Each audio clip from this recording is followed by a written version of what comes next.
Yen janjimu bakal terus seiring, ora bakal minger, ora bakal nyimpang dalan. Saben bengi kowe ngucap tresno suci, nyatane kabeh kuwi mung dadi kembang lambe. Aku wis jogo ati, aku wis setyo ngenteni, nanging kabar sing tak trimo kowe wis milih pengganti. Kaget rasane ati koyo disamber ning tengah wengi, nalika weruh jenengmu ning undangan sing tak gowo iki. Apa kurangku, apa salahe awakku, nganti kowe tega medhot taline asmara. Dunggone kowe dadi siji nganti mati, nanging dudu karo aku sing nunggu janji. Ketun nanging kabeh wis dadi bubur, tresnaku kandas kagowo angin sing mabur. Kembang mayang di romce dadi saksi kowe pindah tangan, kandhane wangi nanging ning aku kowe kondo kelangan. Swara gending puspa warna nambah ngenas sing batin, nyawang kowe ing pelaminan, nanging dudu aku sing dadi pengantin.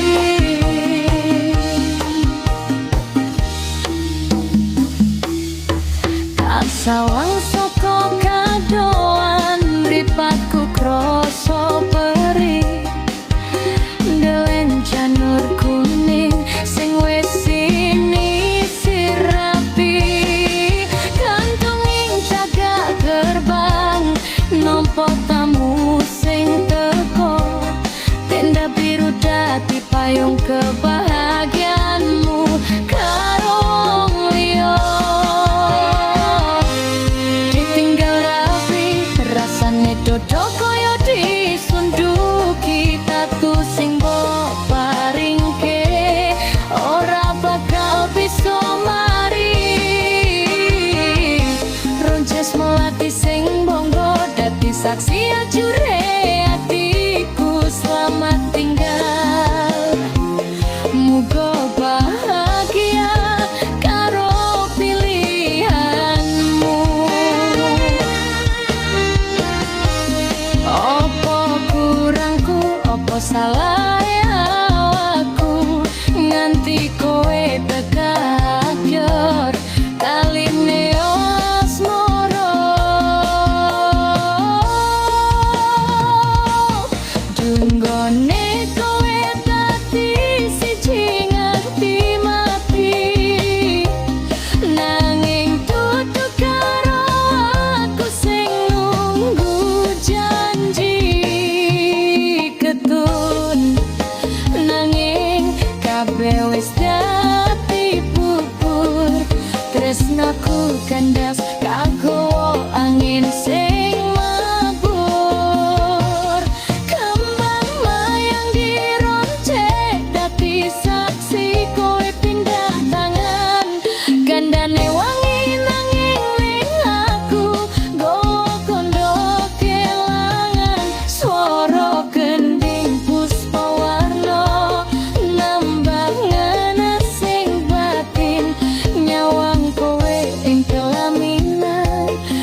batin sing ora bakal mari.